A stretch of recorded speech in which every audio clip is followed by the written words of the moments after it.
ছেলের বিয়ে হয়ে গেলে ছেলে আর নিজের থাকে না, বউয়ের হয়ে যায়।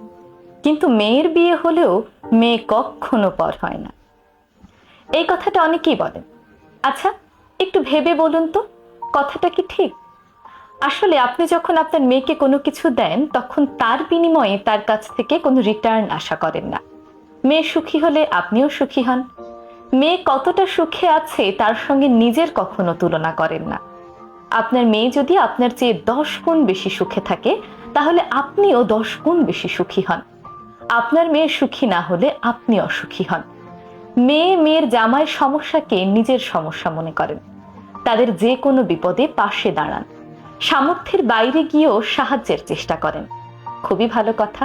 অন্যদিকে ছোটবেলা থেকে ছেলের পেছনে যত খরচা করেন, আর মনে মনে ভাবতে থাকেন ছেলে একদিন বড় হয়ে এগুলো রিটার্ন দেবে, দাবিও করেন। অনেক সময় মনেও করিয়ে দেন, তোর পেছনে এত এত টাকা খরচা করেছি। ছেলেকে বিয়ে দিয়েই তাকে পর ভাবতে শুরু করেন। অনেক বাবা মাই ছেলেকে বিয়ে দিয়ে এমন মানসিকতা পোষণ করেন, তোকে বিয়ে দিয়েছি, এখন এগুলো তোর সমস্যা, তোর সমস্যা তোকেই সমাধান করতে হবে, আমরা কোনো সাহায্য করতে পারবো না। সামর্থ্য থাকলেও সাহায্য করে না। অন্যদিকে মেয়ে কিংবা মেয়ের জামাইকে সামর্থ্যের বাইরে গিয়েও সাহায্য করে।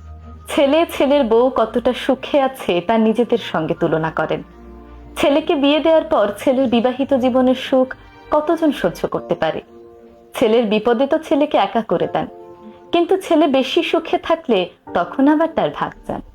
আসলে কি জানেন, মেয়ের ওপর কেউই কোনো দায়িত্ব আরোপ করেন না। তাই মেয়ে যদি আপনার প্রতি 5% কিছু করে, আপনার মনে হয় আপনার মেয়ে আপনার জন্য কত ভাবে। অপরদিকে প্রতিটি ছেলের ওপর 100 ভাগ দায়িত্ব আরোপ করা থাকে। ছেলেরা যদি তার 70 থেকে 80 ভাগও করে, বাকিটা যদি করতে না পারে, তখন আপনার মনে হয় আপনার ছেলে কত খারাপ। দেখুন, মেয়ের পেছনে আপনি যতই খরচা করেন না কেন, লেখাপড়া শেষ করে তার বিয়েতে 10 লক্ষ টাকা খরচ করলেও আপনি তাকে কখনো বলেন না তোর বিয়েতে এত টাকা খরচ করেছি, বরং খুব শখ আহ্লাদের সঙ্গে তাকে বিয়ে দেন। অপরদিকে ছেলেকে লেখাপড়া শিখিয়ে তাকে ব্যবসা করার জন্য 2 লক্ষ টাকা দিলেও বারবার সেটা মনে করিয়ে দেন যে তোকে 2 লক্ষ টাকা দিয়েছি, তোকে সেটা ফেরত দিতে হবে। এমনকি চাকরি করলেও বারবার মনে করিয়ে দেন তোর লেখাপড়ার পেছনে এত এত টাকা খরচ করেছি এবং সেগুলো রিটার্ন তোকে দিতে হবে। কিন্তু একটা মেয়ের উপর এই প্রেশার কখনোই থাকে না। মেয়ের বাবা মা মেয়ের জামাইকে যে পরিমাণ সম্মান, ভালোবাসা, শ্রদ্ধা করে, ছেলের বউকে কি ঠিক ততটাই সম্মান, ভালোবাসা আর শ্রদ্ধা করে?